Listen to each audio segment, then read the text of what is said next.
If elected, what would you do to help continue to promote job growth and grow Florida's economy? If elected, one of the main ways to foster economic development within our district is to help the small businesses. And when I say small businesses, I don't mean those businesses with hundreds of employees. The Small Business Administration defines a small business typically as having 500 and less employees. What we need to do is create programs, create incentives for those businesses with dozens of employees as opposed to hundreds of employees. These are the businesses who employ our neighbors, who employ people within our community, and these are the businesses that grow into the big businesses of the future. But we need to have them have some sort of a leg up, and this is how we do it, by providing incentives to businesses with dozens of employees as opposed to hundreds of employees. How would you improve Florida's healthcare situation?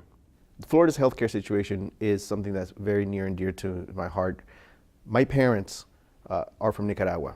They're U.S. citizens, but they had to move back to Nicaragua. And the main reason why they moved back to Nicaragua is because of healthcare costs. So the healthcare issue is something that I take very, very personally. We have to expand Medicaid in the state of Florida. It is immoral and completely wrong to leave out over 800,000 Floridians who are caught in a gap where they make too much money, they're working, but they make too much money to qualify for subsidies, but they don't make enough to be able to afford insurance.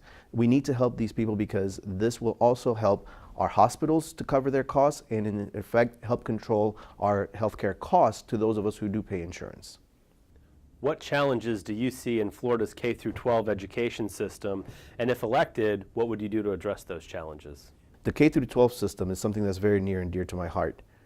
My wife is a public school teacher, and what I hear a lot is a problem with retaining qualified teachers because they are not paid sufficiently. When they start out as a teacher, they are able to live on that income, but as they grow older and want to have a family, they cannot sustain a family with the incomes that we pay our teachers.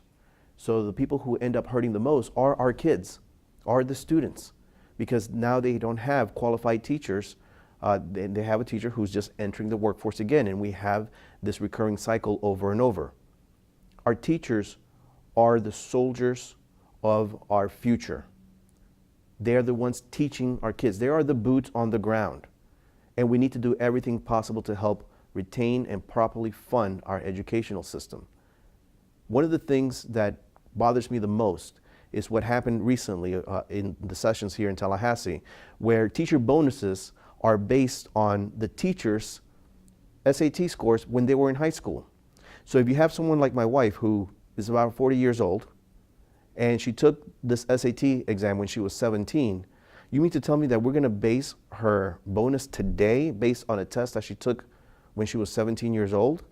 We need to have common sense in our policies. And when we create policy for education, we need to make sure that teachers are at the table when we're determining policy for our teachers.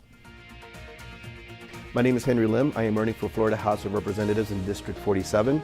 My website is henryforhouse.com.